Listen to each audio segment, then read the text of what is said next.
రామ్లఖన్పూరు బర్రెల పెంపకానికి ప్రసిద్ధి. బర్రెల వల్ల ఆ ఊరు వ్యవసాయం, పాల పరిశ్రమ కలకలలాడుతుంది. కొంతకాలం తరువాత ఆ ఊరిలో బర్రెలన్నీ బక్కగా బలహీనంగా అయిపోవడం, అయితే కొన్ని మాయమైపోతూ ఉండడం జరుగుతుంది. ఈ పరిస్థితి చూసి రామ్లఖన్పూర్ వాసులు దుఃఖంలో మునిగిపోయారు. ఎందుకు అలా జరుగుతుందో తెలియరావడం లేదు. పశువుల వైద్యులకు కూడా అంతు చిక్కడం లేదు. ఏం చేయాలో దిక్కుతోచని పరిస్థితుల్లో గ్రామ ప్రజలందరూ గ్రామ దేవతకు మొరపెట్టుకుంటారు.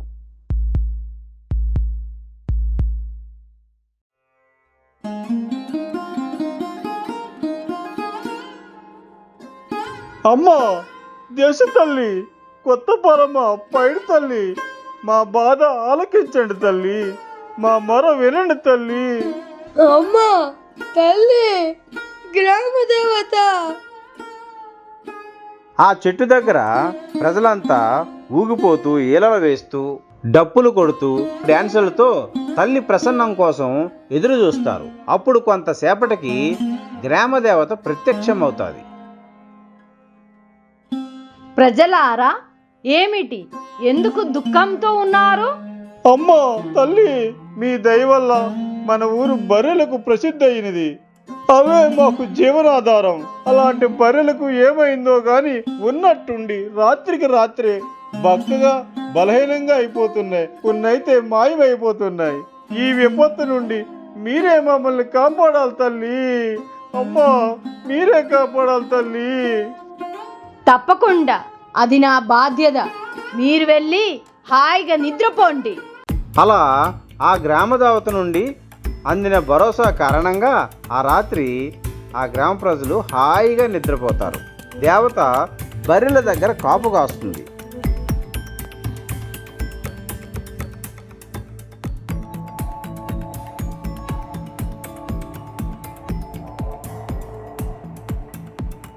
భయంకరమైన దెయ్యాలు నవ్వుకుంటూ వచ్చి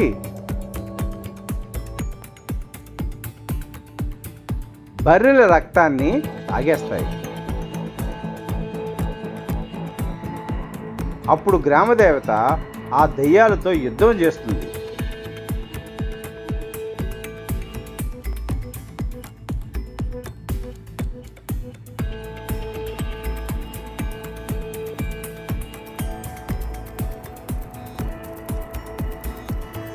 కానీ ఆ దెయ్యాలు గ్రామ పొలిమేరలను దాటి ఆ బర్రెలను తీసుకొని తినేస్తాయి. గ్రామ సరిహద్దులను దాటలేని గ్రామదేవతల పరిమితిని దెయ్యాలు అపహాస్యం చేస్తాయి. ఇలా గ్రామదేవతల వలన సమస్య పరిష్కారం కాని పరిస్థితుల్లో ప్రజలు మరలా ఆ దేవత స్థావరమైన చెట్టు దగ్గరకు వచ్చి, అమ్మా తల్లి, ఏంటమ్మా మా యందు దయ చూపవా? మా బర్రెలను కాపాడే దారి చూపవా? ఏం బాధపడకండి, మీరు నా బిడ్డలు. మిమ్మల్ని కాపాడడం నా బాధ్యత. ఏ సరిహద్దునైనా దాటి ఆ దెయ్యాల్ని ఓడించే శక్తి, యుక్తి గల అమ్మాయి ఉంది. ఎవరు తల్లి?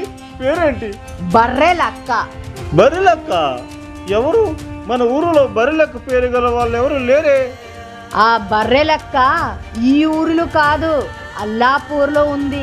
వెళ్ళి తీసుకురండి. తమ సమస్యకు పరిష్కారం దొరికినందుకు ప్రజల ఆనందంతో అల్లాపూర్కు వెళ్ళి బర్రెలక్కకు విషయం మొత్తం వివరిస్తారు. విషయం విన్న బర్రెలక్క సరైన తల్లూపి బయలుదేరుతుంది. బర్రెలక్క రామ్లఖన్పూర్కు ఆ రాత్రి వచ్చి బర్రెల కొట్టంలో చీకట్లో దాగుంటుంది. యథావిధిగా దెయ్యాలు వచ్చి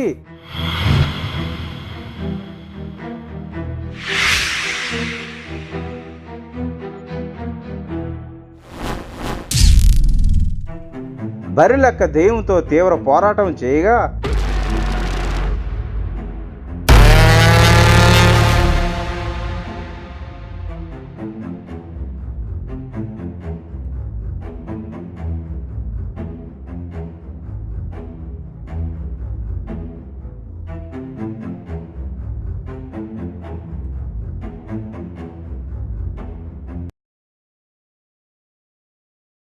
ఇంకో 2 దెయ్యాలు కలిసి బరిలెక్కను కొడుతుండగా గ్రామదేవత బరిలెక్కలో ప్రవేశిస్తుంది. ఇప్పుడు బరిలెక్క బలం పెరిగి దెయ్యాలను ఓడిస్తుంది. గ్రామ ప్రజలందరూ బరిలెక్కకు కృతజ్ఞతలు చెబుతారు. అప్పుడు ఆ ఊరిలో బర్రెలన్నీ బలంగా తయారై సమృద్ధిగా పాడి పాలు ఇస్తాయి. ఆ గ్రామ ప్రజలు సుఖ సంతోషాలతో ఉంటారు. లోక